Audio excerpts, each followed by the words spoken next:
Chapter 1. The Velvet Invitation. The rain over London that evening was the colour of tarnished silver, falling in thin, relentless needles that blurred the gas lamps along the Strand. Hercule Poirot, wrapped in a thick Melton overcoat and holding his Malacca cane like a sceptre, stepped carefully from his taxi outside the Eclipse Theatre.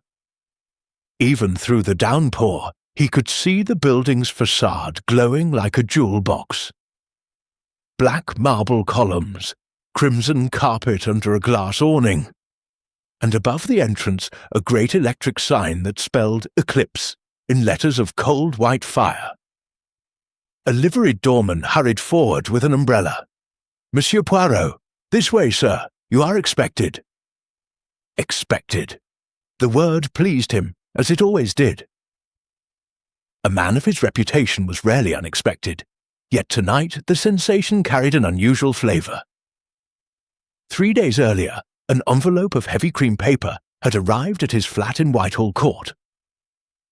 Inside lay a single ticket for the premiere of a new play titled Les Ombres derrière le rideau, The Shadows Behind the Curtain, and a card written in an elegant, almost theatrical hand.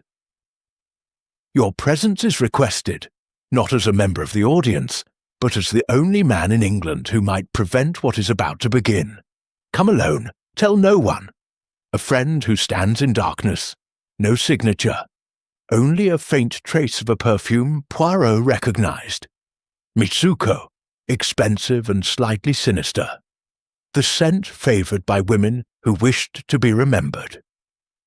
Now, as he surrendered his coat and hat in the vestibule, he felt the familiar prickle of curiosity along his scalp. The foyer was a riot of crystal chandeliers and mirrored walls, reflecting 100 versions of the same glittering crowd. Dowagers in tiaras, young officers in mess dress, actresses wrapped in sables, though the night was mild beneath the glass roof. Champagne flowed. Laughter rang too brightly, as though everyone sensed something sharp beneath the velvet. Poirot accepted a coupe from a passing waiter and allowed his gaze to travel slowly, methodically. The little grey cells, he reminded himself, must never be hurried. Near the grand staircase stood a woman of perhaps 35, tall, with raven hair coiled like a coronet. Her gown was midnight blue silk that caught the light like water. She was watching him, had been watching him, he realized, since the moment he entered. When their eyes met, she did not look away. Instead, she lifted her glass in the smallest of salutes, and smiled with lips the colour of fresh blood.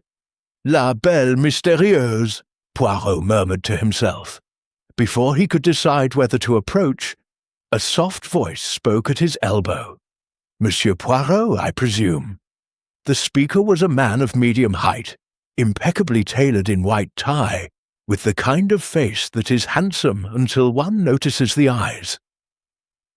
Pale grey, unblinking, amused. A small scar, white against tanned skin, ran from the corner of his left eyebrow into the hairline. "Permit me," the man continued. "Victor Lassiter, owner of the Eclipse. Your presence honours us." He offered a hand gloved in pearl grey kid. "Though I confess I was not the one who sent the invitation." "Then you know of it?" "I know many things that happen beneath this roof." Lassiter's smile never reached those cold eyes. "Come, the director wishes to greet you before the curtain." He led Poirot through a side door marked private, and along a corridor painted deep crimson. Gas sconces shaped like masked faces through pools of trembling light. Somewhere ahead, an orchestra was tuning. The nervous scrape of strings, the plaintive voice of an oboe. They stopped before a door on which a brass star bore the name Roland Vivers. Lassiter knocked once and entered without waiting. The room beyond was chaos masquerading as a dressing room. Costumes hung from rails like bright ghosts.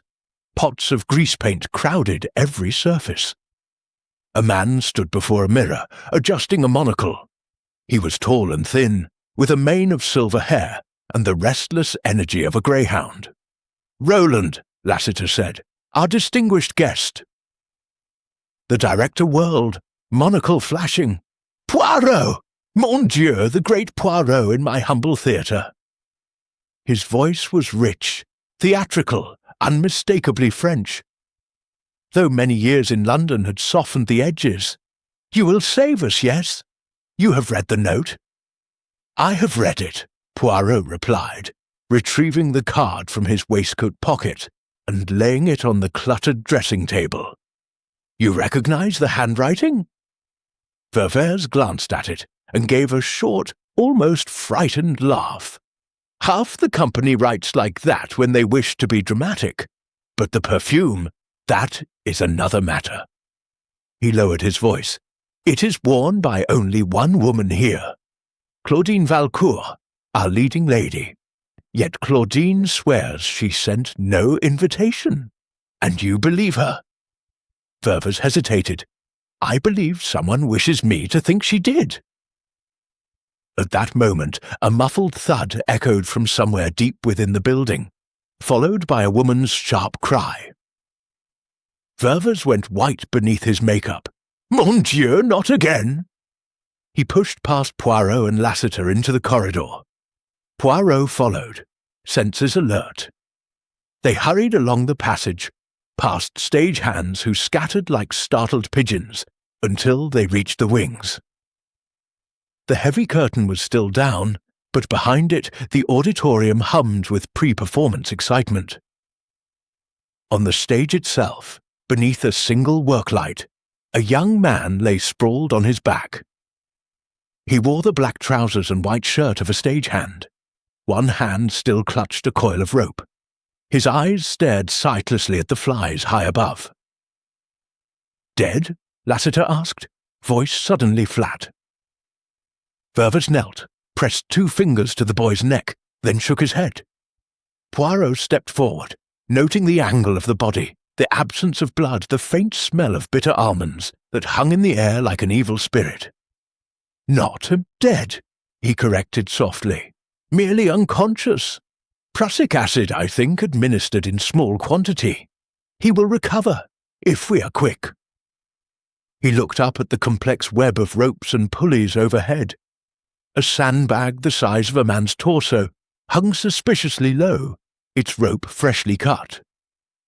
"Someone wished this young man to fall," Poirot said. "Or perhaps they wished him to be blamed when something or someone else fell later." From the auditorium came the rising murmur of impatience. The orchestra struck up the overture, a slow, sinister waltz in a minor key. Ververs rose, face ashen. 5 minutes to curtain. What am I to do?" Poirot brushed an invisible speck from his lapel and smiled the small, cat-like smile that so often presaged disaster for murderers. "You, mon ami, will give the performance of your life. As for me—" He glanced toward the heavy velvet curtain that separated the bright world of the audience from the darkness backstage. "I will begin by discovering who hides behind it." He turned to Lassiter. "You will have your ushers search every patron's program.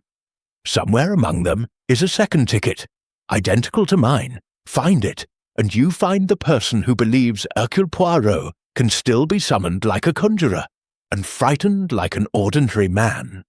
The orchestra swelled. The house lights began to dim. From the shadows near the prompt corner, the woman in midnight blue watched Poirot with unreadable eyes. When he looked directly at her, she melted backward into darkness as silently as smoke. The curtain rose on an empty stage bathed in blood-red light. And somewhere in the wings, a second sandbag shifted almost imperceptibly on its frayed rope, waiting for its moment. Chapter 2. Whispers in the Wings. The final applause of the first act still echoed faintly when Hercule Poirot slipped through the pass door and entered the world behind the proscenium arch. The change was instantaneous. The air grew thick with dust, heat, and the sour smell of human effort. Electric bulbs in wire cages replaced the crystal chandeliers. The polished floorboards were scarred and painted black to hide blood, wine, and worse. Poirot stood motionless for a moment, letting the chaos arrange itself into order. Stage hands darted past like black fish in a dark river. A seamstress knelt pinning a hem, while an actress swore softly in Russian. Somewhere above, in the fly gallery, ropes creaked and counterweights groaned. He began to walk slowly, the tip of his cane making no sound on the rubber matting laid for dancers. His eyes catalogued everything. A half-eaten ham sandwich, abandoned on a paint frame, a woman's kid glove dropped near a flat painted to resemble a Parisian boulevard, the faint scuff marks where the unconscious stagehand had been dragged away 10 minutes earlier. A voice, low and amused, spoke from the shadows to his left. "Lost, Monsieur Poirot, or merely hunting?" He turned. The woman in midnight blue stood beneath a work-light, one gloved hand resting on the handle of a scenery brace. Up close, she was even more striking. Cheekbones sharp enough to cut glass, eyes the colour of absinthe held to candle flame. "Neither, mademoiselle," Poirot replied, inclining his head. "I am orienting myself. One must always know exactly where one stands in a theatre. The ground is notoriously treacherous." She laughed softly. "Claudine Valcourt," she introduced herself, extending the hand that had been on the brace. A diamond the size of a raindrop flashed at her wrist. "I saw you watching me earlier. Most men do. You, however, looked as though you were counting the lies I might tell." "Only the ones you have already told," Poirot said pleasantly. "The perfume on the invitation card, for example. Mitsuko is your signature, is it not?" For an instant the green eyes narrowed.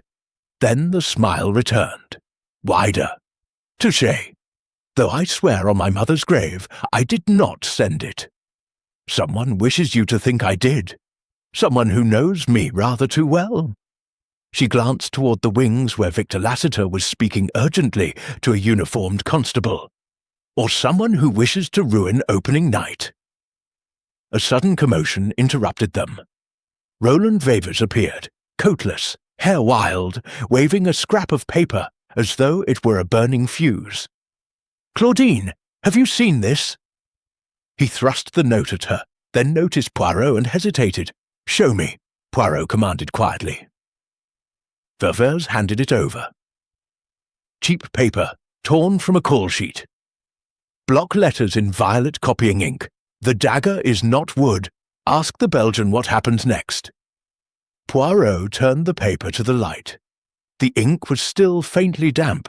"The dagger?" he asked. Claudine's composure slipped a fraction. "The murder weapon in Act 2.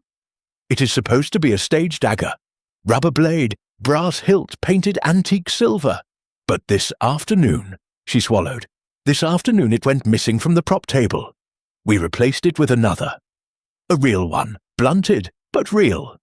One does not like to disappoint an audience with obviously false steel." Poirot's moustache twitched. "And who had access to the prop table between the dress rehearsal and curtain?" "Everyone," Wevers said bitterly. "Actors, dressers, carpenters, the stage manager, the understudies, half the orchestra if they felt curious. This is a theatre, Poirot. Privacy is an illusion we sell to the public." A bell rang twice. 5 minutes to beginners for Act 2. Claudine touched Poirot's sleeve lightly. "Walk with me to my dressing room? There is something I would rather show you away from all these ears." He allowed himself to be led down a narrow corridor, lit by a single red bulb. The smell of grease paint grew stronger, mingled with the ghost of extinguished cigarettes. Claudine's room was at the far end, door marked with a silver star. Inside, Mirrors ringed the walls like watchful sentinels. She closed the door, turned the key, then went to the dressing table. From a drawer she took a small velvet pouch and spilled its contents into Poirot's palm. A dagger, 8 inches of tempered steel, the blade etched with a pattern of climbing roses. The hilt was black and silver, worn smooth by generations of hands. Even blunted, it was unmistakably lethal. "This," she said, "is the original prop. I found it 20 minutes ago, pushed beneath my door. There is something engraved on the blade, near the guard." Poirot angled it to the light. Tiny, precise lettering. Pour C. Souviens-toi de Verdun. For C. Remember Verdun. Claudine's face had gone very pale beneath the makeup. "My husband was at Verdun," she whispered. "He did not come home. His name was Captain Charles Valcourt, 17th Chasseur. Whoever left this knows more about me than any living soul." Poirot slipped the dagger into his pocket. "You will use the substitute tonight. The audience will notice nothing, and you, mademoiselle, will tell me later everything." A soft knock. The stage manager's voice. "Places, please, Miss Valcourt." Claudine drew a steadying breath. The actress returning like a mask sliding into place. "Later, then," she said, and swept out, the midnight gown trailing behind her like a comet's tail. Poirot remained a moment longer. He opened the dressing-room door a crack and watched her go. Halfway down the corridor she paused, glanced back once, not at the door, but upward, toward the grid high above, where the flies vanished into darkness. A tiny, almost imperceptible nod, as though greeting someone unseen. Then she was gone. Poirot closed the door and stood very still. Somewhere in the distance, the orchestra began the eerie introduction to Act 2, cellos growling like restless dogs. He took the real dagger from his pocket again and weighed it thoughtfully. Verdun, a name that carried the stench of mud, gas, and 20-year-old betrayals. Someone here had survived that hell and brought its poison across the channel. From the auditorium came the rising hush of expectation. The house lights dimmed to nothing. Poirot slipped the dagger inside his breast pocket, next to his heart, and walked toward the wings. Behind him, unnoticed in the excitement, a thin trickle of sand began to fall from a tiny slit in the canvas cover of a stage weight suspended directly above Claudine Valcourt's quick-change corner. Grain by grain, almost soundless, the counterbalance lightened. The second act was about to begin, and somewhere in the whispering darkness of the wings, a shadow detached itself from the deeper shadows and followed Hercule Poirot with the patience of a wolf. Chapter 3. The Phantom Rehearsal. The house lights had been down for barely an hour when the theatre died. Not metaphorically. The great chandelier in the auditorium blinked once, twice, then plunged the entire building into absolute blackness. A collective gasp rose from the stalls, followed by nervous laughter and the rustle of programs. In the wings, the stage manager's frantic voice barked orders that no one could obey, because every work light, every ghost light, every emergency bulb had failed at the same instant. Poirot, standing just left of the prompt corner, felt the temperature drop as though someone had opened a door onto a January night. Then came the sound. A low, rhythmic creaking from high above, the unmistakable groan of hemp rope taking strain. "Mon Dieu," he whispered, "the grid!" He moved blindly, arms outstretched until his fingers found the cold iron of a ladder that led upward into the fly gallery. Behind him, Claudine Valcourt's voice rose in sudden alarm from the stage. She had been halfway through the duel scene when darkness swallowed her. "Roland! Roland! Where are the lamps?" No answer. Only that creaking, growing louder, faster. Poirot climbed. The rungs were slick with condensation and decades of resin. 40 feet above the stage, he emerged onto the narrow catwalk that spanned the grid. Moonlight, thin and blue, leaked through a cracked skylight and painted the forest of hanging ropes in silver. Somewhere among them something moved. He saw it then. A figure in black, face obscured by a silk mask, crouched over a cleat rail. One gloved hand was easing a rope through its loop. Slowly, deliberately. At the other end of that rope hung a painted backdrop. A Parisian rooftop at midnight, 15 feet wide, waited at the bottom with a steel pipe. If it fell now, with half the cast directly beneath. Poirot stepped forward. The boards creaked beneath his patent shoes. The masked figure froze, then spun with the fluid grace of an acrobat. For a heartbeat, the two men regarded each other across a lattice of shadows. The intruder's eyes glittered behind the mask like wet stones. "Arrêtez," Poirot said quietly. "It is finished." The figure laughed, soft, almost feminine, and released the rope. The backdrop plummeted. Poirot flung himself sideways as the great canvas sheet thundered past, missing him by inches. It crashed onto the stage below with a report like a cannon shot, raising a storm of dust and splinters. Screams erupted from the auditorium. Somewhere, a woman fainted. When Poirot scrambled back to his feet, the catwalk was empty.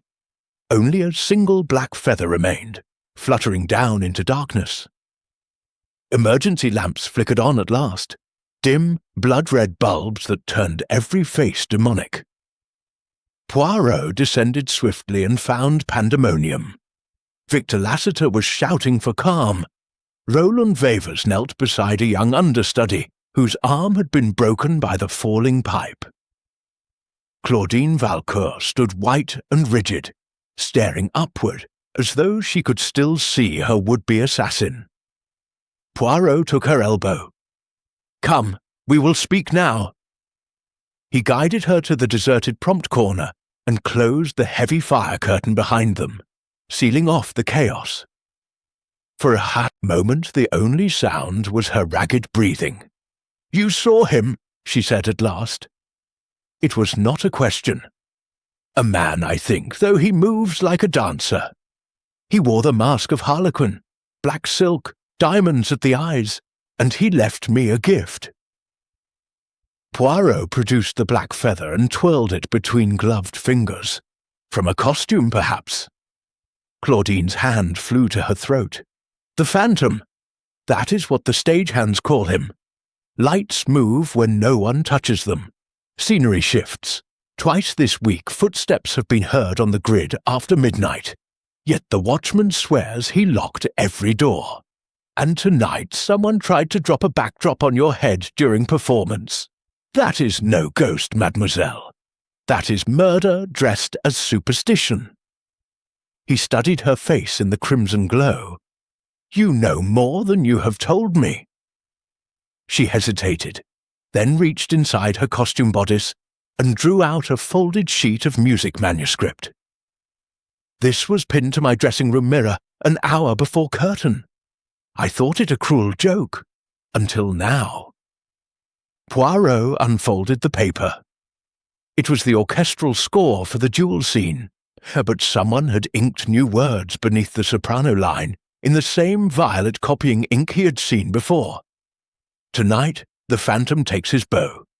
Verdun remembers. So must you." At the bottom, a crude drawing, a tiny hangman's noose.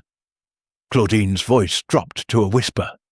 "There is a man, Lucien Drake, our lighting designer. He was a signals officer at Verdun, lost 3 fingers to a German shell. He blames my husband for giving the order that sent his platoon forward. Charles died 2 days later in the same barrage. Lucien has never forgiven. And Monsieur Drake is on duty tonight? He controls the master switchboard. When the lights failed—" She did not finish. Poirot's eyes narrowed. "Take me to him." They found the switchboard room beneath the stage, a cavernous space smelling of hot metal and ozone. Lucien Drake sat alone before a wall of levers and dials, his maimed left hand resting on the main breaker. He was a thin man in his 40s, hair prematurely white, eyes the washed-out blue of a winter sky. He looked up as they entered, and for an instant something feral flashed across his face before it settled into weary resignation. "So," he said, "the great Poirot. Have you come to accuse me of conjuring ghosts?" "I have come," Poirot replied, "to ask why a man who hates the dark spends his nights surrounded by it." Drake gave a cracked laugh. "Touché." He lifted the ruined hand. "Darkness and I are old companions. It hides what the light insists on showing." Claudine stepped forward.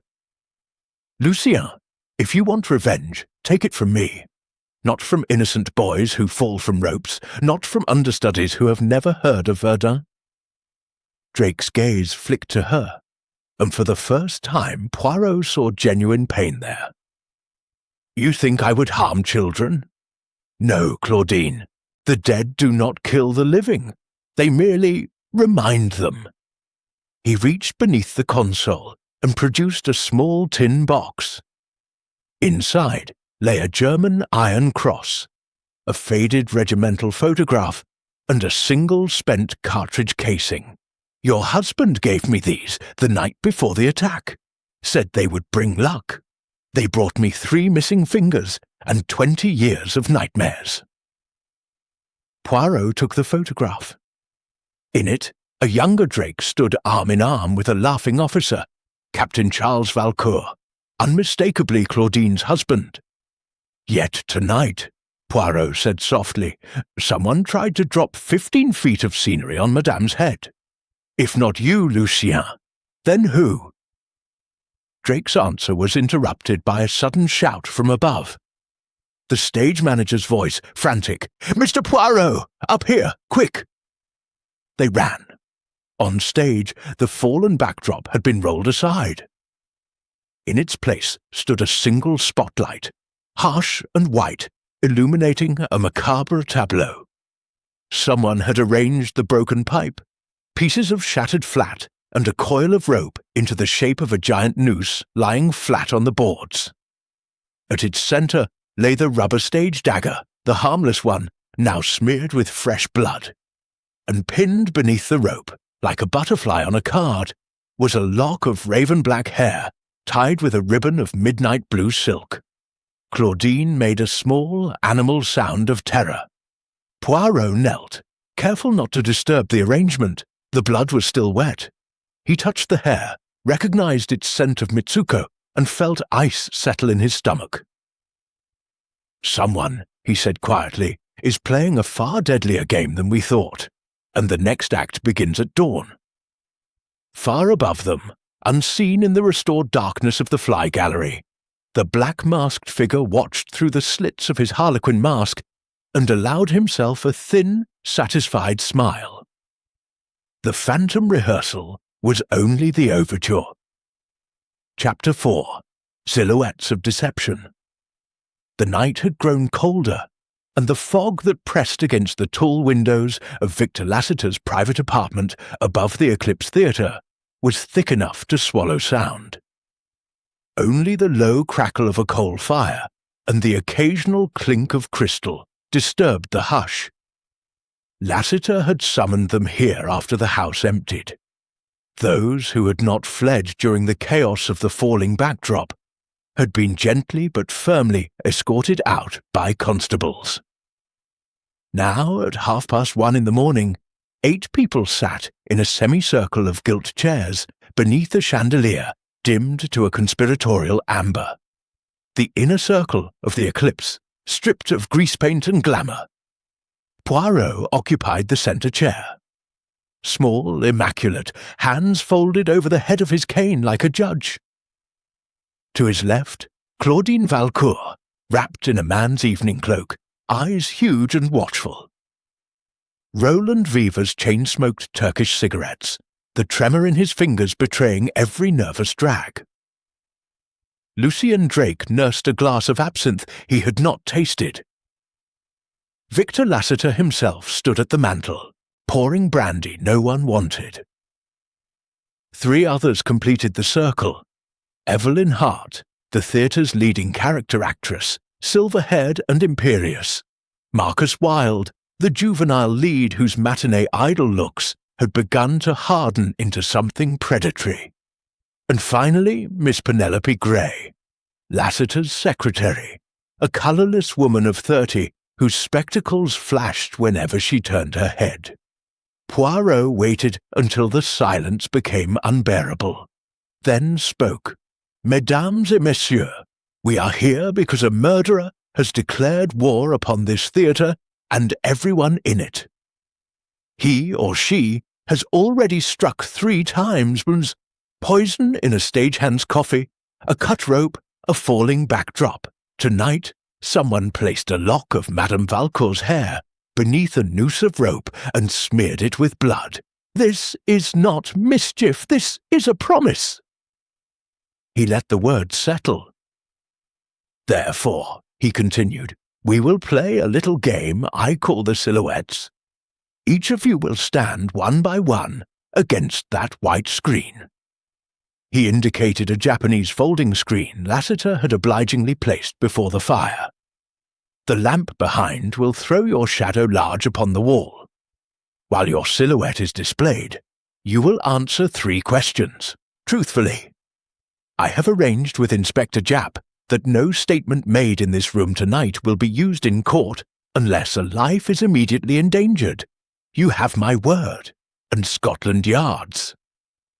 A nervous rustle. Evelyn Hart gave a theatrical shudder. "How perfectly medieval, Monsieur Poirot! Shall we be weighed against a goose-feather next?" "Only against the truth, madame." Lassiter dimmed the chandelier further until the only strong light came from a green-shaded ridding lamp behind the screen. The shadows leapt huge and black across the damask walls. Claudine rose first.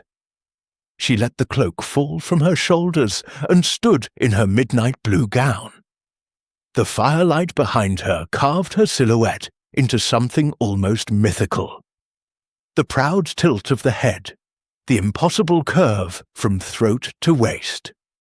Poirot's questions were gentle but merciless. "Where were you, madame, between the hours of 11 and 11:20 this evening, when the backdrop fell?" "On stage, in full view of 2,000 people." "Before that, when the lights failed completely?" "In my dressing room, changing costume, alone, and the lock of hair beneath the rope. When did you last have your hair dressed?" Claudine's shadow wavered. "My maid cut a small piece this afternoon for a keepsake locket. She is devoted to me. She would never—" "Thank you, madame." One by one they obeyed. Roland Verves's silhouette was all angles and nerves, the cigarette a tiny red comet in his fingers.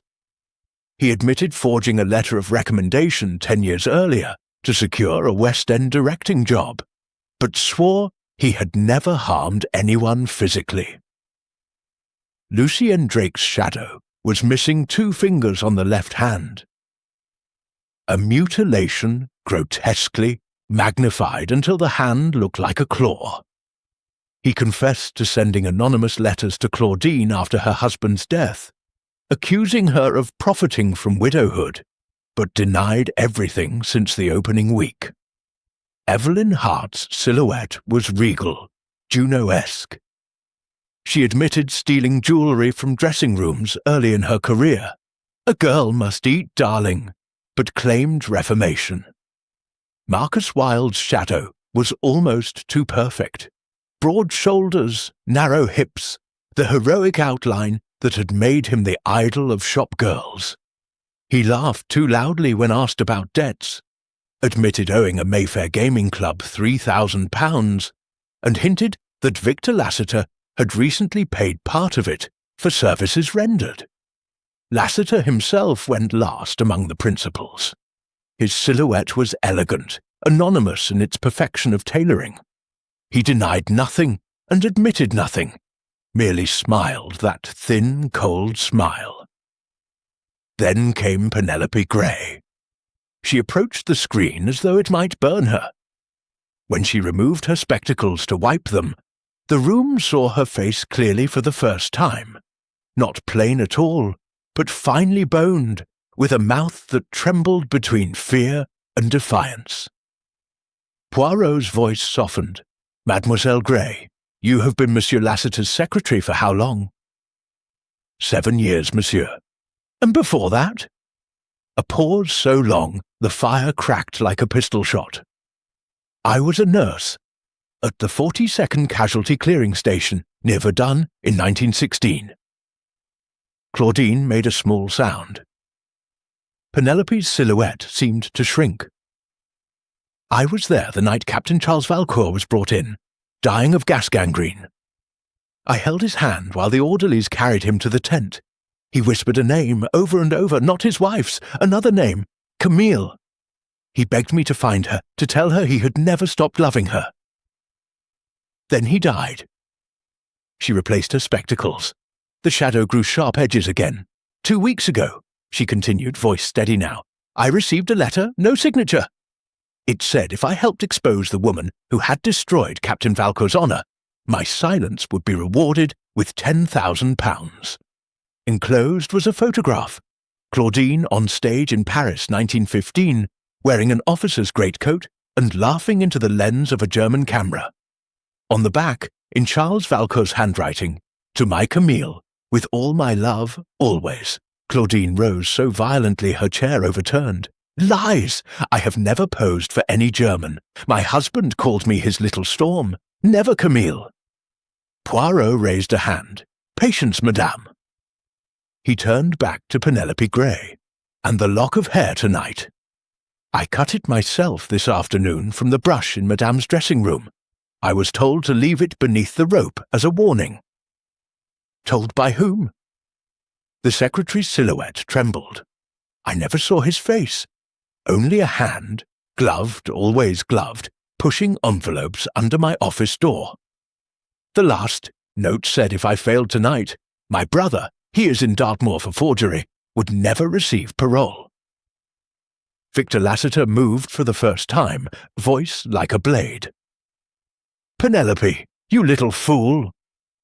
Poirot's cane shot out, blocking his path. "Non, monsieur, the game is not finished." He stepped into the lamplight himself, casting no shadow at all for a moment, a small dark hole in the world. "Listen carefully," he said to the room. "Someone among you has studied this company the way a playwright studies character. He knows old guilts, old loves, old betrayals.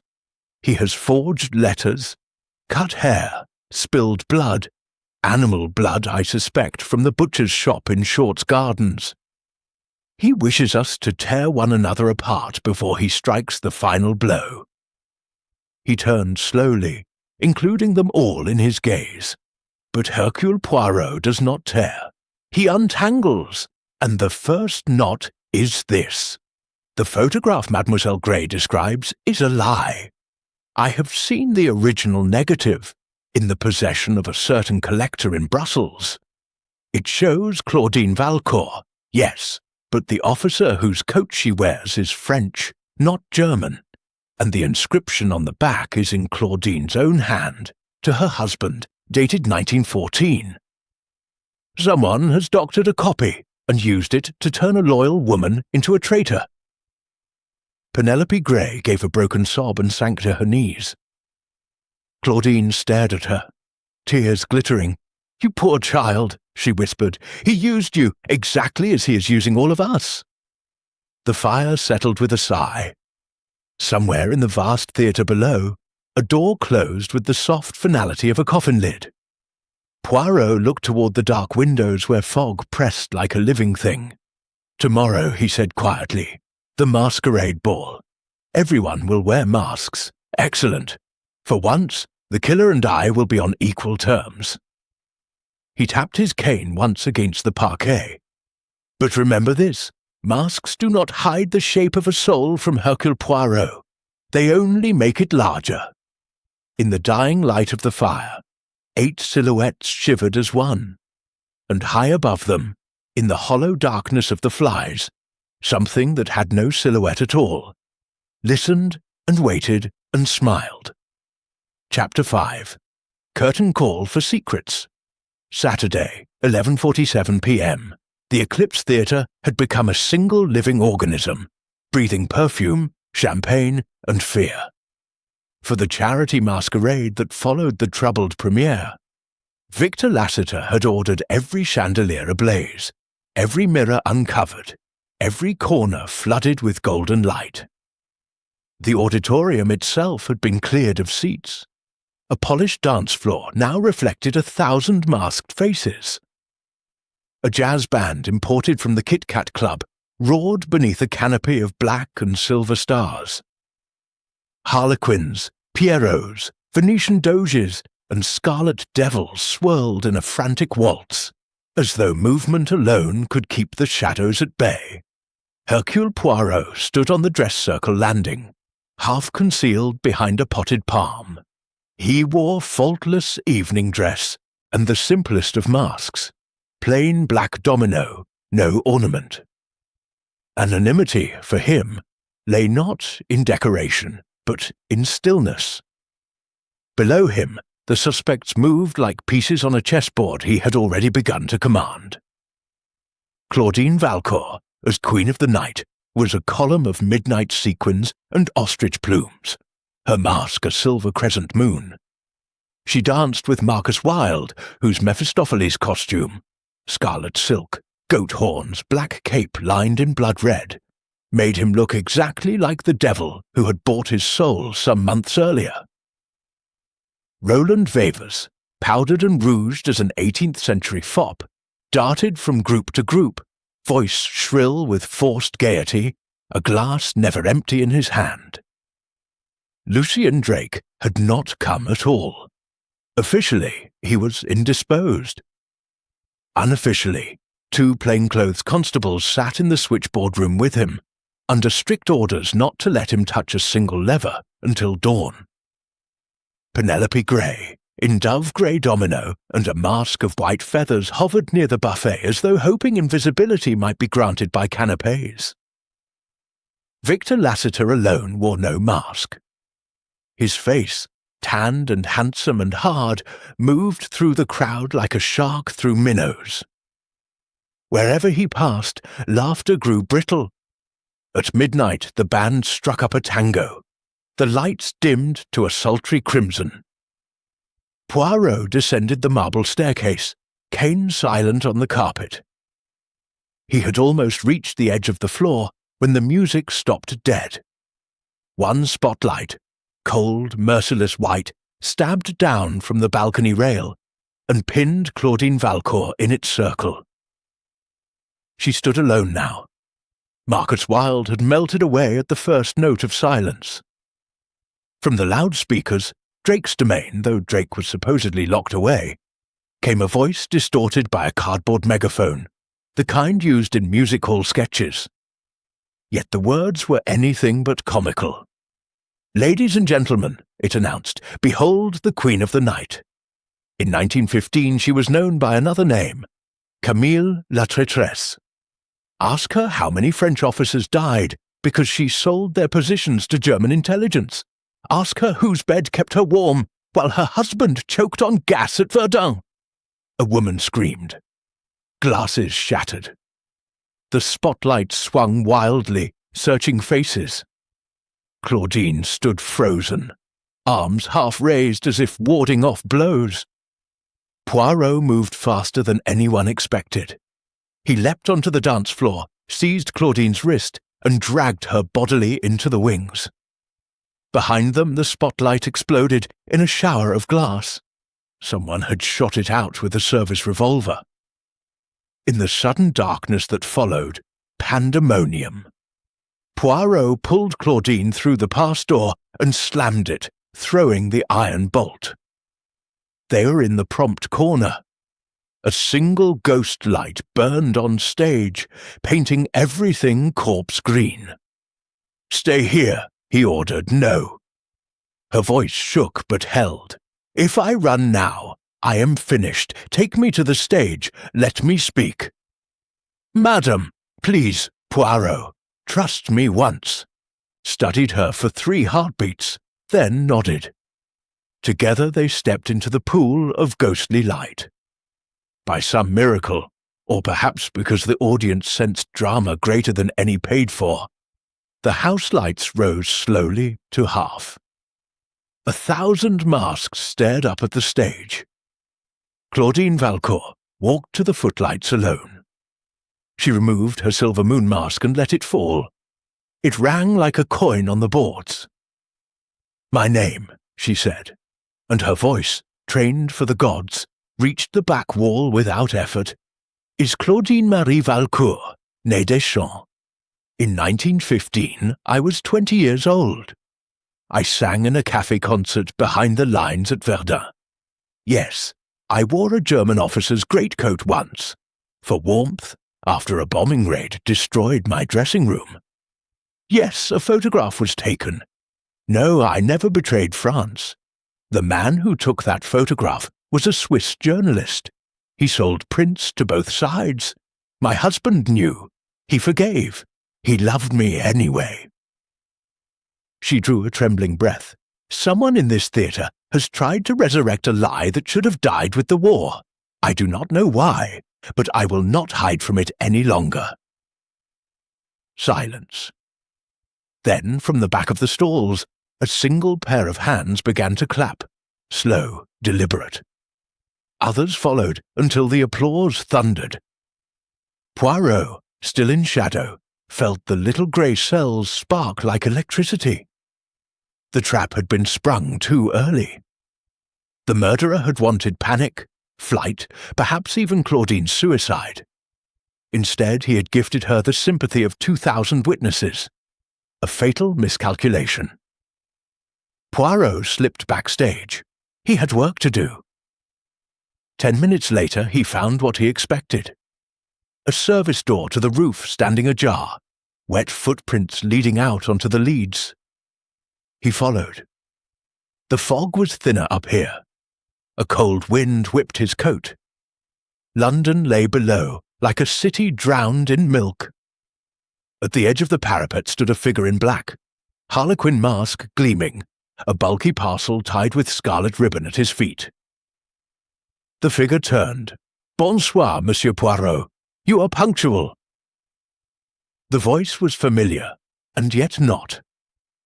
Distorted slightly, as though the mask itself spoke. "You have made a mistake tonight," Poirot said calmly. "You showed your hand before the final act." "Did I?" A soft laugh. "Perhaps I merely wished to see how quickly the famous little Belgian could run. You are alone, I hope." "Good." The harlequin knelt, untied the parcel. Inside lay the real antique dagger, the one engraved Pussy, Souviens-toi de Verdun, now stained dark along half its blade. "Pig's blood," the figure said conversationally. "I had planned something more elegant for Madame's dressing-room mirror tomorrow. A suicide note, perhaps. I can no longer live with my treason. But you have forced my hand." He rose, dagger balanced lightly. Poirot did not step back. "You are not a killer of women," he said. "You are a killer of reputations. The stagehand was drugged, not murdered. The backdrop was meant to injure, not kill. Even the blood tonight was animal. Why change now? Because some illusions must be shattered with steel." The harlequin advanced a step. "Camille must die on stage as her husband died in the mud. Poetic, no?" Poirot's cane rose a fraction. "You speak often of Verdun, yet you were not there." a heartbeat of hesitation. "No," Poirot continued, voice gentle, terrible. "You are too young. 35, perhaps 36, born in 1900 or 1901, old enough to lose a father, perhaps, or a beloved elder brother." The dagger wavered. "Let me tell you a story," Poirot said. "There was a captain at Verdun. Brave, foolish, adored by his men, he had a mistress in Paris. When he discovered she sold information for diamonds, he protected her anyway. Love is blind, eh? But one lieutenant could not forgive the betrayal. He wrote to the captain's younger brother, a schoolboy in England, describing everything. The boy worshipped his brother. When the captain died, the boy swore an oath. One day he would make the woman pay. The harlequin's breathing had become audible, harsh behind the mask. "Take off the mask, Monsieur Marcus Wilde." The figure froze. "Yes," Poirot said softly. "Charles Valcourt had a half-brother born of an English liaison. The boy took his mother's name, Wilde. He grew up handsome, talented, burning with hate. He came to this theatre because Claudine was here. He charmed his way into the company. He learned every secret, every weakness. And when the time was right, he began his revenge." Slowly, as though the gesture cost him everything, Marcus Wilde reached up and removed the black silk mask. The face beneath was the same perfect matinee idol, yet twisted now by a grief 20 years in the making. "She killed him," he whispered. "My brother wrote to me before he died. He said he had to protect France's honor by protecting her. He was going to turn her in after one last night together. She poisoned his cognac so he would never wake." Claudine's voice came from the rooftop door behind Poirot. "That is a lie." She stepped into the moonlight, sequins glittering like frost. "I loved Charles," she said. "I was never a spy. The woman your brother protected was another singer entirely, Yvette Gilbert's protégée, Marie Duval. She vanished in 1917. Charles discovered the truth too late. He blamed himself. That is why he kept silent." Marcus stared at her, dagger trembling. Poirot spoke very quietly. "Put it down, mon gars. Your brother would not wish this." For a moment the wind was the only sound. Then, with a wordless cry, Marcus Wilde hurled the dagger, not at Claudine, but far out into the night. It spun once, silver against black, and vanished into the fog. He sank to his knees. "It was all for nothing," he whispered. "All of it." Constables appeared. Silent, efficient. Poirot had arranged them earlier. As they led Marcus away, Claudine came to stand beside Poirot. "Is it finished?" she asked. Poirot looked down at the city, where lights were beginning to pierce the fog like hopeful stars. "No, madame," he said, "it is only the interval. One curtain has fallen, but the greatest revelation is yet to come." He did not tell her that in Marcus Wilde's pocket they had found a final note, not in violet ink, but in ordinary black. An address in Soho, and a single line. "If the boy fails, finish it yourself. The money is waiting. V.L. Victor Lassiter." The orchestra below struck up again, a slow, aching blues. Poirot tapped his cane once against the parapet. "Act 2, he murmured, "is about to begin." Chapter 6. Echoes from the Balcony, Sunday, 3:17 a.m. The Eclipse Theatre was never truly asleep. It only pretended. Even now, with the last masquerader gone and the street doors triple locked, the building breathed. Pipes ticked. Floorboards sighed. Somewhere far below, the ancient heating system coughed like an old smoker. Hercule Poirot walked alone along the upper circle, a single electric torch in his hand. The beam cut a white tunnel through velvet darkness, revealing rows of empty seats that stared back like blind witnesses. He had dismissed the constables an hour earlier, claiming he needed to listen. they had obeyed reluctantly. The yard had learned long ago that when Poirot wished to listen, it was best to leave him undisturbed. He paused at the exact centre of the balcony rail and looked down. The stalls yawned beneath him, a black pit. From this height, the stage looked impossibly small, a child's toy theatre. Yet somewhere in its depths, Victor Lassiter was still at work. Poirot had seen the thin blade of light beneath the managerial office door when he passed. The note found on Marcus Wilde burned in Poirot's pocket like a coal. If the boy fails, finish it yourself. The money is waiting. VL. Simple initials, yet they changed everything. Marcus had been the weapon, not the hand that aimed it. The true murderer still walked free, still smiled that shark's smile, still poured champagne for duchesses while planning murder. Poirot closed his eyes and let the theatre speak. He heard it then, a faint metallic scraping, far away beneath the stage. The sound a key makes when it hesitates in a lock it was never meant to open. He moved, down the iron service stairs, 2 at a time, cane tucked beneath his arm like a soldier's rifle. At stage level, he extinguished the torch and navigated by memory and the dim red glow of exit signs. The scraping had ceased, but another sound replaced it. The soft shuffle of cautious feet on dusty concrete. Poirot slipped through a baize door marked private, no admittance, and found himself in the warren of sub-stage corridors.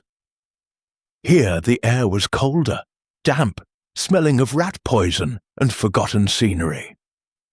His eyes adjusted. Ahead, a thin line of yellow light showed beneath a door he knew well. The prop?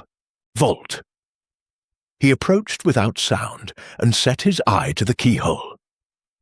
Victor Lassiter stood inside, coatless, shirt sleeves rolled high. Before him, the long workbench was strewn with objects that made Poirot's blood chill. The antique dagger, cleaned now of pig's blood. A woman's kid glove soaked dark, a coil of thin picture wire, and most damning of all, a leather-bound ledger open to a page of neat columns.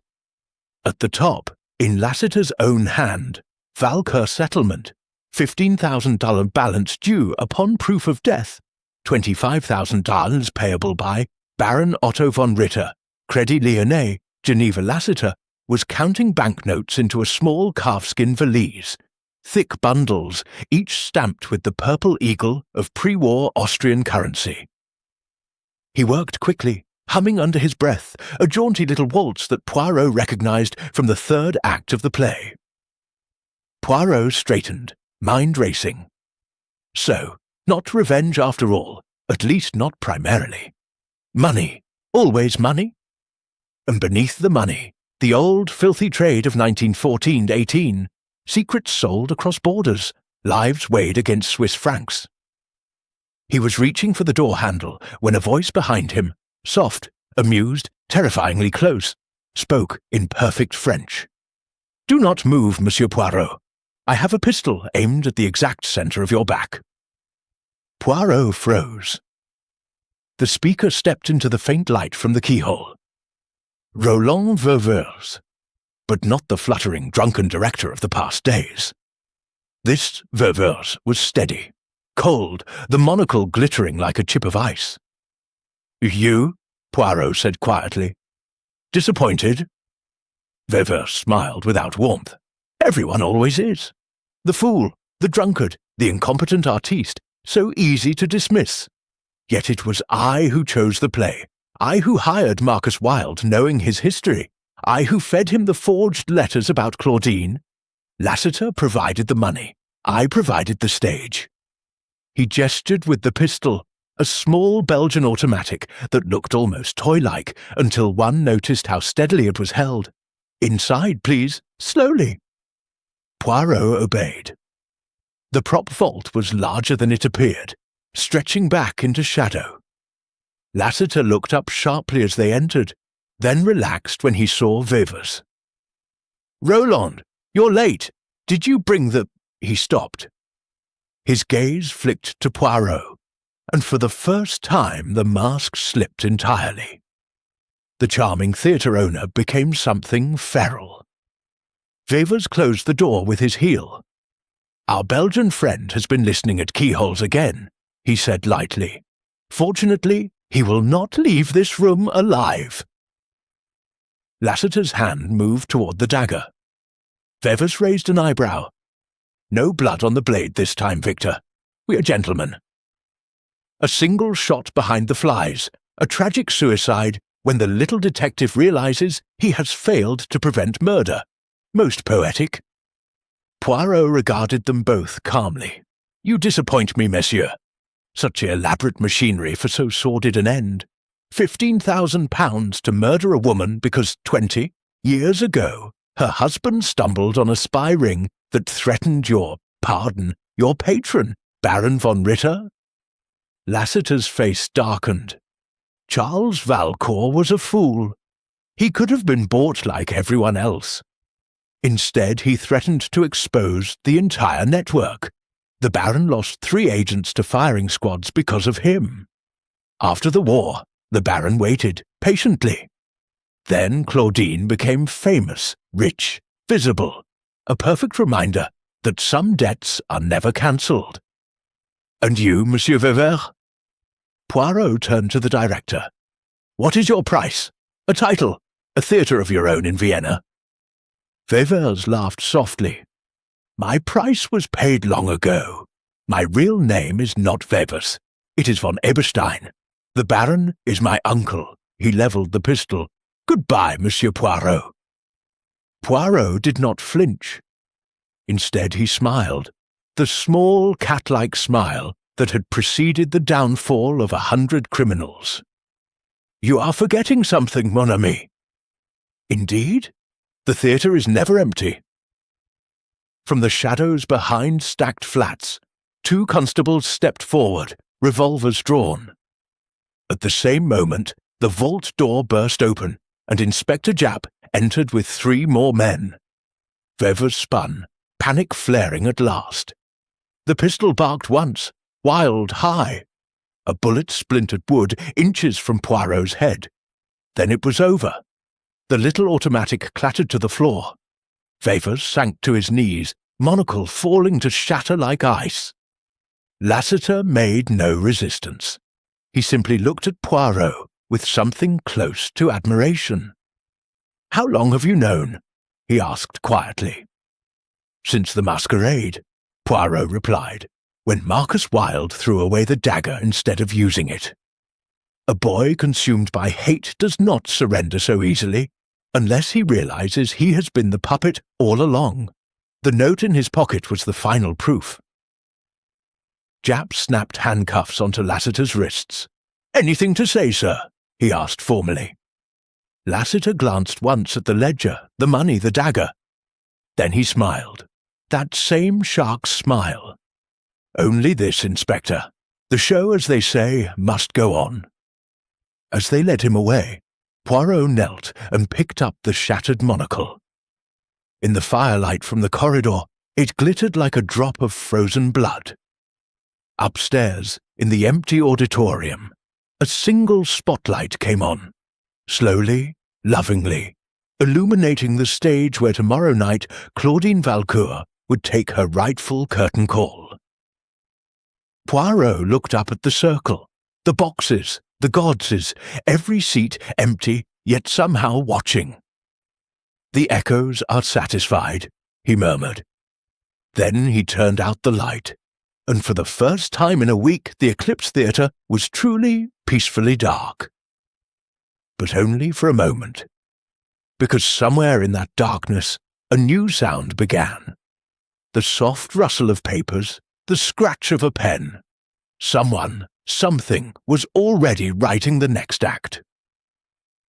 Chapter 7. The Masked Interlude. Monday, 8:12 p.m. The Eclipse Theatre was supposed to be closed. Scotland Yard had sealed it for 48 hours, While evidence was catalogued, statements taken, the prop vault emptied of its guilty secrets. Yet every light in the building blazed tonight, as though for a royal gala. Hercule Poirot had insisted. He stood alone on the stage, beneath the great proscenium arch, painted with gilded nymphs and satyrs. The house lights were up full. The stalls, circle, and gallery were filled, not with an audience, but with masks. Hundreds of them. Venetian, commedia, carnival, funeral, every mask the theatre had ever owned hung from the seats on invisible wire, turning slowly in the warm air from the radiators. A silent congregation of blank faces. Poirot had sent personal invitations to 7 people, each sealed with green wax, and the simple instruction, come masked, or do not come at all. Tonight the truth will wear whatever face it chooses. They arrived one by one through the stage door, cloaked and uncertain.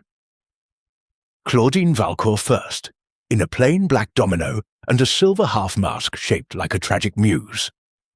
Roland Wevers von Eberstein next, handcuffed between 2 constables, his face bare, but his eyes masked by defiance. Victor Lassiter pale but immaculate, wrists also cuffed, wearing the black silk harlequin mask Marcus Wilde had used, now confiscated as evidence, yet somehow returned to him for this single night. Marcus Wilde himself, escorted from Brixton Prison for the occasion, unmasked and hollow-eyed. Lucian Drake, free but shaken in the simple black hood of an executioner. Penelope Grey, small and trembling, her dove feather mask restored. And finally, Inspector Japp, uncomfortable in evening dress and a plain domino, grumbling that he felt a proper Charlie. Poirot waited until the last echo of the stage door died away. Then he spoke, his voice carrying effortlessly to the highest gallery. Mesdames et messieurs, welcome to the masked interlude. Tonight there will be no audience but the dead. They have waited 20 years for their final performance, and we are merely the players. He gestured, and a single spotlight struck the center of the stage. In its circle stood a small table, draped in black velvet. On it lay 7 objects, the antique dagger, cleaned and gleaming, a lock of raven hair tied with midnight blue ribbon, the forged photograph of Claudine in the German officer's coat, the ledger bearing Baron von Ritter's name, a German iron cross on a faded ribbon, a single black feather, an empty champagne coupe stained with a faint ring of crimson. Poirot walked slowly around the table. Each of you has worn a mask, not always of silk or cardboard. Some of you still wear one tonight.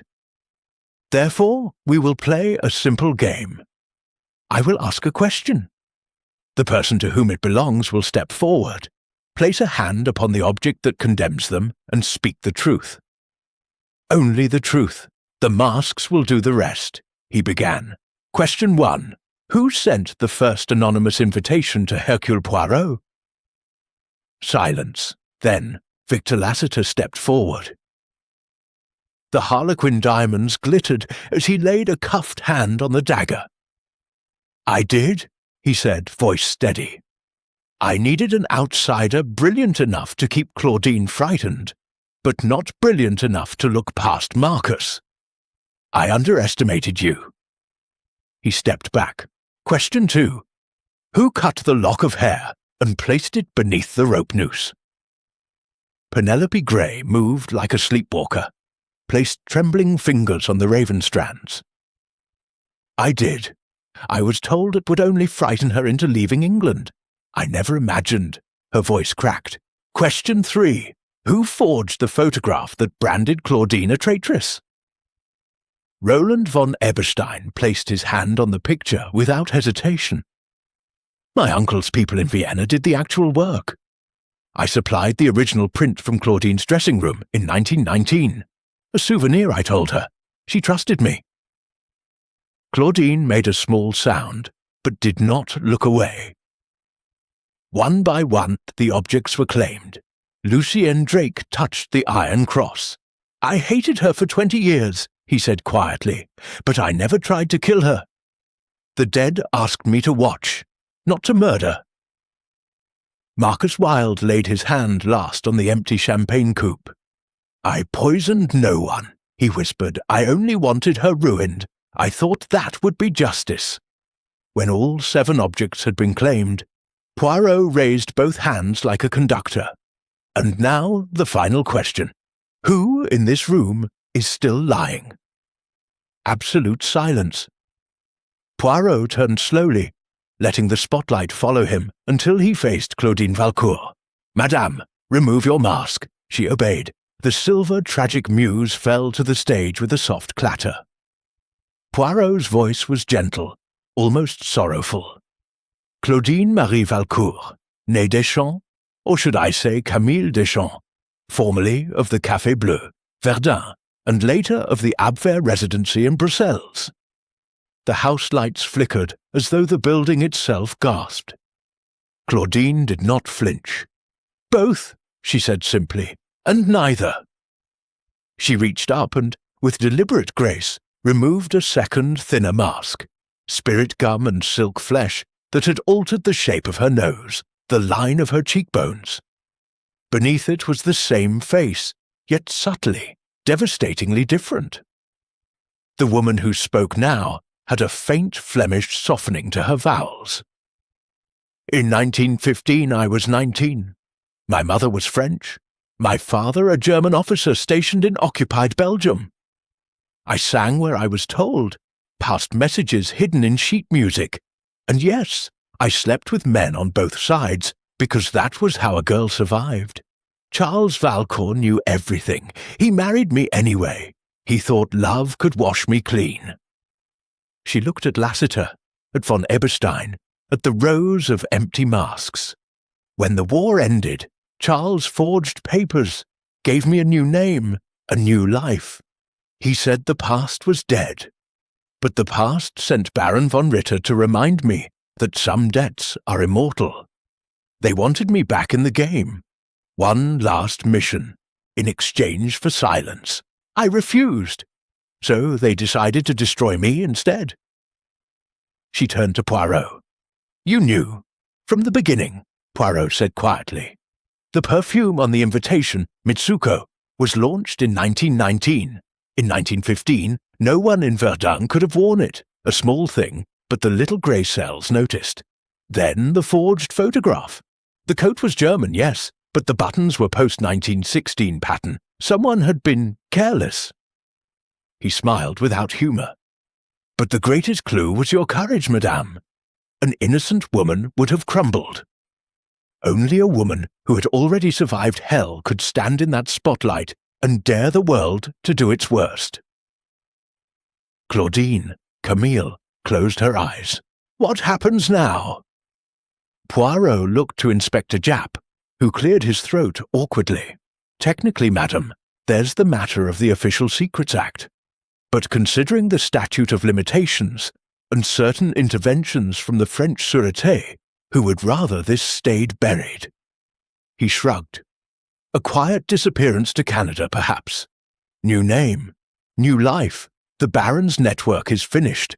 Von Eberstein and Lassiter will hang for conspiracy to murder. The rest is fog." Claudine bowed her head. When she raised it again, tears glistened beneath the footlights. "Then let the curtain fall," she said. She walked to the table, picked up the antique dagger, and with a single graceful motion, drove it through the forged photograph, pinning it to the velvet like a butterfly. Then she turned, faced the silent masks one last time, and curtsied, low, magnificent, the curtsy of a great actress taking her final bow. The house lights dimmed to black. When they came up again, the stage was empty. Only the dagger remained, quivering gently in the wood, and above it, in the flies, a single black feather drifted down like the last note of a dying waltz. Poirot stood alone beneath the ghost light. Fin du spectacle, he murmured. Somewhere in the darkness, 1,000 masks turned their blind eyes toward him, and for the first time in a century, the Eclipse Theatre was truly, finally silent. Chapter 8. Shadows Unveiled. Tuesday, 11 cos a.m. The Eclipse Theatre stripped of glamour. No footlights, no music, no masks. Only the raw stage, naked under the worklights, and the smell of sawdust, fresh paint, and the faint metallic tang of old blood that no scrubbing could ever quite remove. Hercule Poirot stood at the exact centre of the stage, hands clasped behind his back, surveying the semicircle of people who had been summoned one last time. Inspector Japp flanked him on the left, notebook open, moustache bristling with official satisfaction. To his right, Chief Inspector Maine of Special Branch, a tall, thin man with the cold eyes of a heron, represented interests that would never appear in any newspaper. Before them sat the survivors and the condemned. Victor Lassiter and Roland von Eberstein, cuffed, guarded, yet still, impeccably dressed, occupied 2 straight-backed chairs placed deliberately forward, like defendants in a dock. Marcus Wilde, pale and unshaven, sat slightly apart, wrists free for the first time in days. The Crown had decided a charge of attempted murder would not stick when the victim herself refused to testify against him. Lucian Drake, Penelope Grey, and a handful of silent stagehands completed the circle. Claudine Valcourt, or whatever name she would sail under tomorrow, was already gone, vanished into the fog of an early train to Southampton and a new world. Poirot waited until the last cough, the last creak of wood, the last nervous shifting of feet had died away. Then he spoke, and his voice, though quiet, filled every corner of the great empty house. Mesdames et messieurs, yesterday we watched the masks fall. Today we will watch the shadows themselves confess. For there is still one thread that has not been tied, one silhouette that has not yet stepped into the light. He turned to Victor Lassiter. Monsieur Lassiter, you believed money could buy anything. A theatre, a reputation, a woman's death. You were wrong. Money bought you accomplices, yes, but it also bought you a conscience in the person of Mademoiselle Penelope Grey. Penelope flinched as every head turned toward her. 3 nights ago, Poirot continued, after the masquerade, Mademoiselle Grey came to me in secret. She brought the duplicate ledger, the one you thought burned, monsieur. She had photographed every page with a miniature camera supplied by Special Branch, who had been watching the Baron von Ritter's London agents for 18 months. Your arrest, monsieur, was merely the final curtain in a far longer play. Lassiter's face remained stone, but a pulse beat visibly in his temple. Von Eberstein gave a short, bitter laugh. So the mouse turned lion! How very English! Poirot ignored him and walked slowly along the apron of the stage until he stood directly above the 2 prisoners. But the true shadow, he said softly, the one that has danced behind every curtain, is older than this theatre, older than the war itself. He raised his voice slightly. Chief Inspector Maine, if you please. Maine stepped forward and placed a small leather wallet on the bare boards. Inside lay a single photograph. A younger Victor Lassiter in the uniform of an Austro-Hungarian lieutenant, standing beside a tall, aristocratic officer whose face was instantly recognizable as an older version of Roland von Eberstein. Gasps rippled through the stagehands. Victor Lassiter is not English, Poirot announced calmly. He was born Victor Laszlo in Budapest, 1892. In 1915 he served as aide-de-camp to Oberstleutnant Heinrich von Eberstein, Roland's father, at the very headquarters where Camille Deschamps sang and spied. It was Laszlo who recruited her. who paid her in jewels and promises, who watched her fall in love with Charles Valcourt and betray them both. Lassiter's mask finally cracked. She was a whore, he spat. She took our money and then sold us to the French for a captain's smile. Non, Poirot said. She took your money, yes, but she sold nothing. The information that reached French intelligence came from another source entirely. A source you executed in 1917 to cover your own incompetence. Camille was innocent of everything except survival. You have hunted an illusion for 20 years, monsieur, and in doing so, you have hanged yourselves. He turned to the silent rows of seats, as though addressing an invisible audience. And now the last shadow. He produced from his pocket a small object wrapped in silk. When he unfolded it, the antique dagger lay in his palm, gleaming wickedly. This blade has tasted only pig's blood and lies. Yet it bears an inscription that condemned an innocent woman for 2 decades. Poursi, souviens-toi de Verdun. He held it up so all could see the engraving. Observe, the lettering is perfect, except for one thing. The letter R in Verdun has a flaw. The lower curve is too long. An engraver's error. The original blade, the one Charles Valcourt carried into battle, was lost in the mud. This is a copy, made in 1924 by a certain jeweller in the Rue de la Paix, on the order of Victor Laszlo, as a gift for the nephew he hoped to turn into an assassin. Von Eberstein lunged forward, chains rattling. You lying little... A constable restrained him without effort. Poirot continued, unmoved. The trail of shadows ends here, messieurs. Baron von Ritter has already been arrested in Geneva. His accounts are frozen. His network is dismantled. You played for a Europe that no longer exists, and you lost. He laid the dagger on the floor between the two men. Tomorrow, the newspapers will speak of a foiled smuggling ring, perhaps a sensational murder plot in the theatre world. The name Camille Deschamps will never appear. Claudine Valcourt has taken her final bow under a new sky, and this time no one will follow. He looked at Marcus Wilde, who had not spoken once. You, mon jeune, were the tragedy. A boy fed on poisoned memories. Go home, live, love someone who deserves it. Marcus met his eyes, tears cutting channels through the prison pallor. He nodded once. Poirot stepped back. Inspector Japp, the stage is yours. Japp cleared his throat. Victor Lassiter, real name Victor Laszlo, and Roland von Eberstein, you are charged with conspiracy to murder, espionage, and sundry other matters under the Official Secrets Act. Anything you say? Their voices, Lassiter's flat denial, von Eberstein's sudden torrent of German curses, were lost as the constables led them away.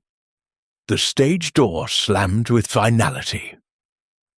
Silence fell, thick and absolute. Poirot walked to the footlights and stared out into the empty auditorium. Sunlight, real sunlight, slanted through the high windows for the first time in days, striking dust motes into gold. He spoke so softly that only Japp heard him. It is finished, mon ami. The shadows are unveiled, the ghosts laid to rest, and yet... He turned, eyes suddenly sharp. Yet one shadow remains. He raised his voice. Monsieur Lucien Drake, a moment, s'il vous plaît. Drake, who had been slipping toward the wings, froze. Come into the light, Poirot said gently. Drake obeyed, the black executioner's hood now tucked beneath his arm. His maimed hand trembled. You have carried a burden longer than any of us, Poirot said. The iron cross you showed me, it was never yours, was it? It belonged to the German officer who shelled your platoon on the orders transmitted indirectly by Camille. You kept it all these years as a reminder. But there is another reminder, n'est-ce pas? He reached into his pocket and drew out a small silver object, a French identity disc, bent and tarnished. I found this yesterday, welded into the steel pipe that supported the falling backdrop. A miracle it survived the war. The name on it is Captain Charles Valcourt." Drake's face crumpled. "I took it from his body," he whispered. "I was there when they brought him in. I swore I would carry him with me always. When I learned Claudine was here, I thought if I could make her confess, make her suffer, Charles would finally rest." He sank to his knees on the bare boards. "But she was never the monster. I was." Poirot laid a hand on the man's shoulder. "Stand up, mon brave. You have punished yourself enough. Go, light a candle for the captain in whatever church will have you. Then live the years he could not." Drake rose, pressed the bent disc into Poirot's hand, and walked away without looking back. The stage door closed softly behind him. Japp exhaled. "Well, that's the lot then." Poirot smiled, small and sad. "Is it, mon ami? The theatre is never empty. Somewhere a new curtain is already rising." He placed Charles Valcourt's identity disc on the exact spot where the dagger had lain. Sunlight struck it, and for a moment the stage blazed with reflected glory. Then Hercule Poirot turned, walked upstage, and disappeared into the wings. Behind him, the work-lights dimmed one by one, as though the theatre itself were taking a last, respectful bow. The shadows, at long last, were unveiled. And the eclipse, for the first time in its haunted century, stood in pure, unshadowed light. Chapter 9. The Final Bow. Wednesday, 7:45 p.m. The Eclipse Theatre reopened its doors exactly 1 week after the Night of the Masks. No gala, no champagne, no press. Only a simple notice pasted to the glass. Tonight only. A private performance for the company and friends by special invitation of Monsieur Hercule Poirot. The house lights were already lowered when Poirot stepped through the pass door for the last time. He wore evening dress as immaculate as ever, but the green carnation in his buttonhole had been replaced by a single white camellia, the flower of farewell. The orchestra pit was empty. Instead, a single gramophone stood center stage, its brass horn gleaming like a muted trumpet. The stalls held perhaps 60 people, stagehands who had worked the show since the first troubled rehearsal, dressers, carpenters, the elderly flymen who had wept when the backdrop fell, even the charwomen who scrubbed blood, real and theatrical, from the boards every dawn. Claudine Valcourt was not among them. Her ship had sailed at noon, bound for Quebec under the name Madame Claire Duval. Yet every person present felt her absence like a missing note in a chord. Poirot raised both hands. Silence fell instantly. "Mes amis," he began, voice soft yet carrying to the gods. "Tonight there is no play. There are no villains, no victims, no detectives. Tonight there is only a company, a family, that has lived through fire together. And because a theatre must never be thanked with words alone, I have prepared a small souvenir." He gestured. 2 stagehands wheeled forward a tall object covered in black silk. With a flourish, Poirot drew the cloth away. It was the antique dagger, mounted upright in a block of crystal so clear it seemed to float. Around the blade, etched in flowing script, were the names of every person who had touched this story. Cast crew, even the arrested and the dead. At the base, in letters of gold, "Pour que les ombres ne reviennent jamais," 1925. A collective intake of breath. Someone began to weep quietly. Poirot continued, "This blade has drunk only illusion. Let it remain here, locked in light, so that whenever doubt or fear returns to these walls, you may look upon it and remember. The shadows were real, but the light was stronger." He turned to the wings and clapped twice. The curtains parted without a sound. On the bare stage stood a single spotlit chair. Upon it lay a midnight blue evening cloak and a silver half-mask. The tragic muse Claudine had worn the night she faced her accusers. Beside them, a small parcel wrapped in white paper and tied with black ribbon. Poirot lifted the parcel. Madame Duval, for that is the name she now carries, left this for you all. She asked that it be opened only when the theatre felt whole again. He untied the ribbon. Inside was a gramophone record in a plain sleeve and a single sheet of heavy cream notepaper. Poirot held the letter so all could see the handwriting. Elegant, slanted, unmistakably hers. My dear company, if you are hearing this, then the worst is over and the best has begun. I will never stand on your stage again, but every night, wherever I am, I will speak your names before I sleep. You gave me back my life when I had forgotten I still owned one. Play the record once, only once, and then break it. Some songs should live only in memory. Thank you for letting me be, for one brief season, your leading lady. Yours in the footlights forever. See Poirot placed. The disc on the gramophone lowered the needle. For a moment, only surface noise, the soft crackle of shellac. Then Claudine's voice, recorded in a Paris studio only days before the war, filled the theatre. Not the great dramatic soprano the public knew, but the intimate, smoky contralto she had used in the little cafes behind the lines. She sang an old French soldier's song, Le Petit Navire, the one the poilus had whistled in the trenches when they dared not speak of home. Il était un petit navire qui n'avait jamais navigué. One by one, the company began to hum, then to sing. Stage hands with voices like gravel, seamstresses who had never sung louder than a whisper. The elderly flyman whose tenor had once graced the music halls of 1890. The song rose, raw and perfect, until the rafters shook with it. When the final chorus died, Poirot lifted the needle, snapped the disc cleanly in two, and let the pieces fall into a velvet bag. He bowed, not the shallow nod of society, but the deep sweeping bow of an actor to his audience. Mesdames et messieurs, he said, the final bow. The house lights came up full. Sunlight from the high windows struck the crystal dagger and shattered into 1,000 rainbows across the empty seats. Poirot turned, walked upstage, and for the last time disappeared behind the curtain. The company stood in silence for a long moment. Then, as if by unspoken agreement, they began to applaud, not for Poirot, not for Claudine, but for the theatre itself.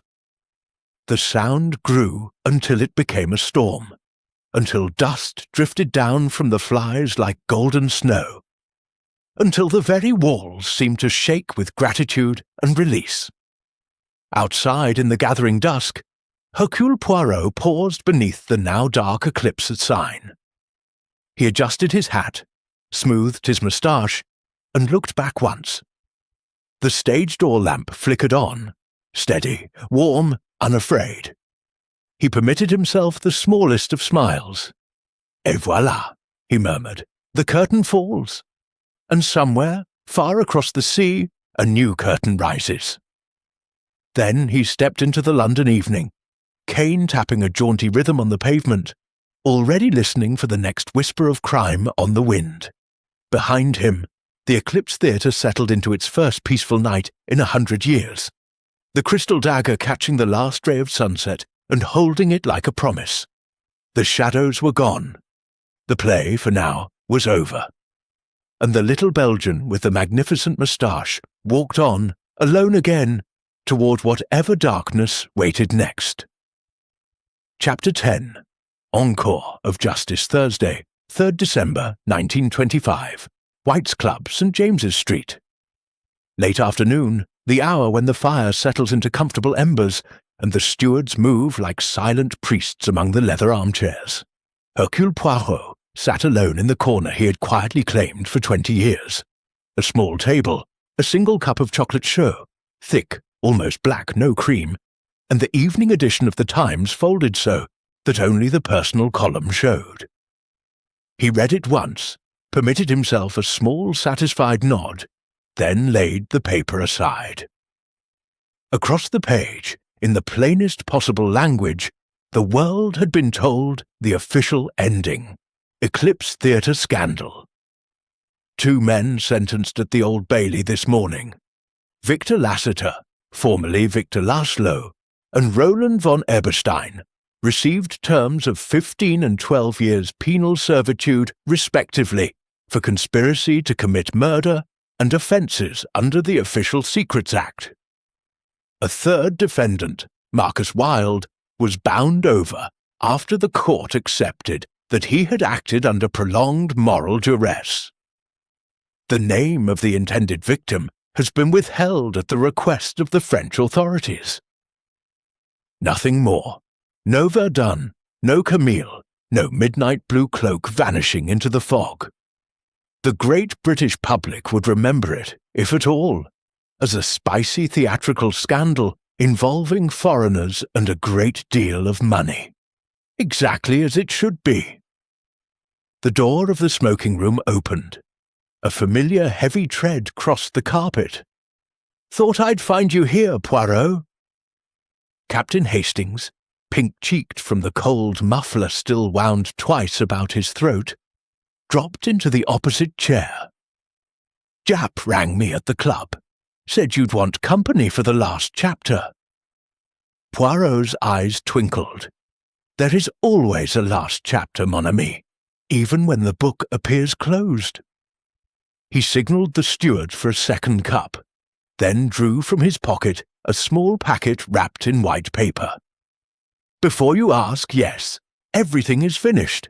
Lassiter and von Eberstein sailed this morning on the prison van to Wormwood Scrubs. The Baron von Ritter has been quietly expelled from Switzerland and is now a guest of the Austrian state. Marcus Wilde has taken a boat to Argentina, new name, clean slate. Lucien Drake has accepted the post of lighting designer at the new municipal theatre in Liège. He wrote to thank me. The letter is quite touching. And Penelope Grey has entered a convent in Bruges.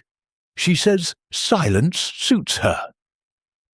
Hastings accepted his chocolate with gratitude. And Claudine. Poirot unfolded the paper packet. Inside lay a single photograph. Claudine on the deck of an Atlantic liner, hair cropped short, face turned toward a bright, impossible horizon.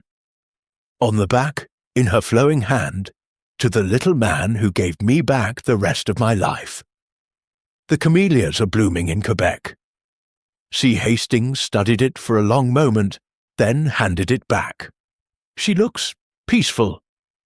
She is free, Poirot corrected gently. There is a difference. He slipped the photograph into his pocketbook, next to the bent identity disc of Charles Valcourt. Silence settled between them, comfortable as an old overcoat. At last Hastings stirred. And the theatre? Ah, the eclipse. Poirot's smile was almost mischievous. It reopens in January with The Lady from the Sea, Ibsen, you know. The new management has installed electric footlights along the entire proscenium and a memorial plaque in the prompt corner. The crystal dagger remains on display in the foyer under glass. The public believes it is merely a handsome prop. They queue to see it. The box office has never been healthier. He sipped the last of his chocolate. Some nights the new stage doorkeeper, an old soldier who lost a leg at Arras, swears he hears a woman singing Le Petit Navire in the empty circle. He leaves a single white camellia on seat C14 every evening, just in case. Hastings laughed softly. Ghosts? No, mon ami, gratitude. Outside, a church clock struck 4. Gas lamps were already flickering into life along St. James's Street. The fog that had haunted London all week had finally lifted, leaving the air cold and astonishingly clear. Poirot rose, buttoned his overcoat, adjusted the angle of his hat with mathematical precision. Come, we walk a little. The streets are clean tonight. They stepped out into the winter dusk. Somewhere, a barrel organ played a waltz. A flower seller offered late chrysanthemums that glowed like small golden lamps. As they turned toward Piccadilly, Poirot paused beneath a street lamp and looked back once toward the river, toward the hidden bulk of the Eclipse Theatre, standing quiet now between the city and the night. He raised his cane in a small, private salute.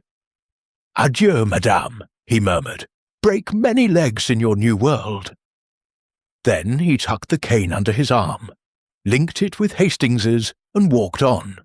Two small figures swallowed almost at once by the bright, indifferent life of London. Behind them, high above the rooftops, the moon rose full and pale over the Thames, laying a silver path across the water that pointed west, toward Canada, toward second chances, toward mornings without shadows.